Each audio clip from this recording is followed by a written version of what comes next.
Hello and welcome to part 1 of this two-part video on analysis models. Analysis models provide a powerful set of tools for importing, manipulating and analysing data.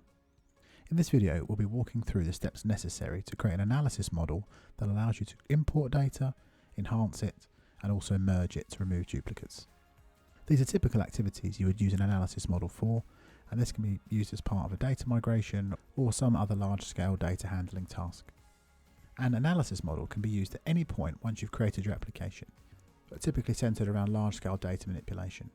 They can be used for things such as integrating with an action flow or scheduled using a task plan to form a key element of your application.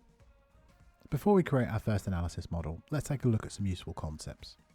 This is an analysis model. It consists of nodes, each performing different tasks. We have file collectors and HTTP collectors importing the data, tables holding and manipulating the data, and pipes connecting them. Let's take a look through this analysis model to get to know how they all work before we create our own. Tables hold data in the form of record sets. They pull in their data when analysis is run on them, or a user enters data via a screen. There is typically a record set for each analysis run. When I run analysis on a table, ActionFlow looks at the items required by that table and runs analysis on them. This is to ensure that the table gets the latest data from all of its resources. We refer to this as the timing cycle. If you'd like to know more about this topic, search timing cycle in the help. If we don't want a table to be updated, for example maybe we have data that is updated separately only once a day, such as address data, we can mark these as static, and that means we can then run these independently. Tables can exist in more than one model. For example, we may import a list of bank holidays and carry out some processing on that data. We may also have a finance analysis model that calculates working days as part of the invoicing calculation. This second analysis model doesn't really care about where that information comes from or how it's processed, it just needs the latest data. So we only place the output table on that second model. If you want to see where a table is used, open its properties, and in the analysis model section it shows us where this is being used. Tables have two main types of data periods, variable and transactional. Variable data is typically sequential data that gets updated in a single run, like we have here for example where we've got the bank holiday information. When we create a table in an analysis model, this is the default setting. Transactional data, as the name suggests, is typically where users are transacting with that data, or to put it more simply, we have multiple users interacting with the data at the same time. This is the default setting for tables created in an ERD. Transactional table record sets are not linear, as users can be updating records from different record sets. This is covered in more detail in the full analysis course available from our Learning Centre. To finish off the key concepts, the pipes connecting tables also have several functions. They can filter records going through, so for example maybe we only want valid companies or companies onboarded from a particular point in time.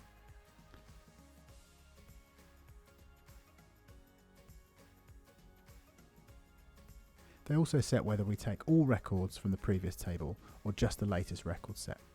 So for example, if we were processing invoice payments, we might look across all data, whereas for foreign exchange rates we may only need to look at the latest data set. Pipes with a solid line indicate data is being passed through.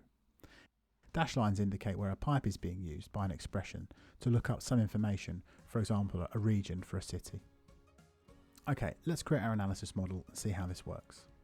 Here I have the Contact Manager app that we've been creating during this Fundamentals series. For this Fundamentals course we'll need two example data files. If we head over to the Learning Centre, which can be accessed by clicking the Help link in the top menu, in the Download section you'll find two files, Company and Company Additional Data, that you'll need for this tutorial, along with some other resources that you could use at a later date that you might find useful.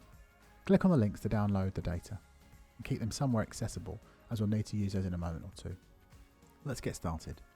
From your application home screen, click the Analysis option, and now click Add New. Give the analysis model a logical name. I'll call mine CRM Data Import. The modelling canvas opens with a new blank analysis model. The familiar area-specific toolbars are shown, which provides us with all the things that we need to create our analysis model. We'll begin by adding a file collector and importing a file. To do this, we'll click on Files and drag File Collector onto our canvas. Let's give this a useful name. I'll call mine Additional Companies, as we'll be using it to pull in that additional company data that we downloaded earlier. Next, we'll hover over the file collector and select the file icon. This allows us to specify which files we want to upload. Navigate to the additional company's data we downloaded earlier and click Open. And now click Upload File. Phixflow automatically sets up our file collector and creates a table for the data to reside in. It's important to understand that at this point we only have a connection to the data and no data has been pulled in yet. The reason for this is that some files don't support data types, for example a CSV file, and therefore Phixflow will analyse the data and apply what it thinks is the correct type based on the information in the file. Before we import the data, we can check the data types in the table properties and make any amendments to the data before we commit to importing it. It's also an opportunity to add additional information, such as the source of the data, which is not necessarily present in the file when we import it. Click on the newly created table.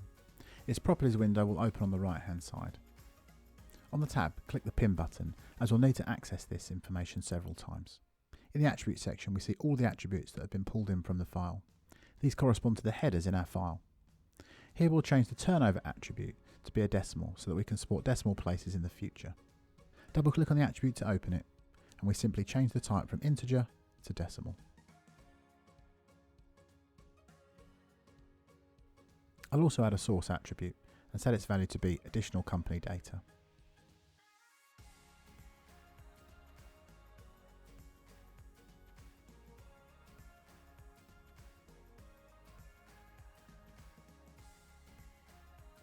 Once we're happy with the setup, we can now import the data.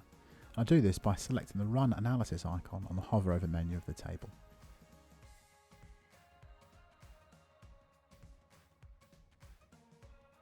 The small database icon indicates that we have data in our table. To view the data, from the hover over menu, choose View icon and select the default view. When a file is imported, Phixflow archives it on the server once it's been processed, so that it doesn't get reprocessed again. When we run analysis on a table, it runs everything that precedes it. Therefore, once we process the file, it's no longer there. And if we run analysis again, we'll get no records because there's no file to pull in. If you need to re-import the data, simply hover over the file icon again and upload the file. Now we'll import our company data. If you've already imported your company data from the ERD Fundamentals course, or if you're just pulling in existing data tables, this can be added by clicking the Tables button and simply dragging the table from the list in the repository onto the canvas.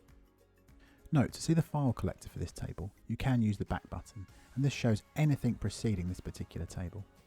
If you haven't already imported the company's data, repeat the steps we used to import the additional company's data. We've imported the data into our system. Next, let's look at enriching it. We're going to do this so that we have the original data and the process version of the data held separately. This is useful for reconciliation and verifying the results of your processing, as you can compare the data. However, it is possible to handle the import and processing in a single table if you wish. We need to create a new table that will hold our processed data for our additional data. From the toolbar, drag a Calculate table onto the canvas. Provide a useful name for the table. I'll call mine Additional Companies Processed.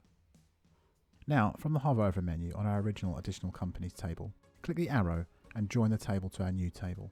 We have no attributes here yet. What I want here is to bring across all the attributes from my Additional Companies table and add some additional enhancements. From the hover over menu, select Attributes. Now select all the attributes and drag these onto the Additional Companies Process table.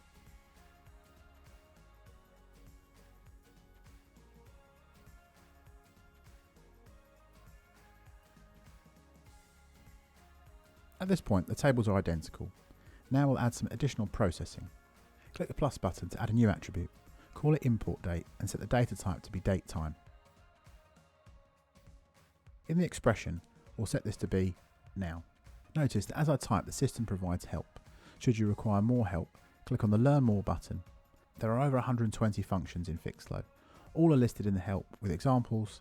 Simply click the help button above the expression box or search functions in the help. Now let's tackle something a little bit more complex. If we've been provided with a website address in our data, we'll keep it. But where a website hasn't been provided, we'll set up a Google search link. A further enhancement is that we'll process the company name above to trim any white space from it.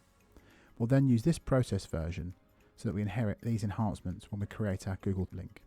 The code will look like the following, and this can be found in the description of this video.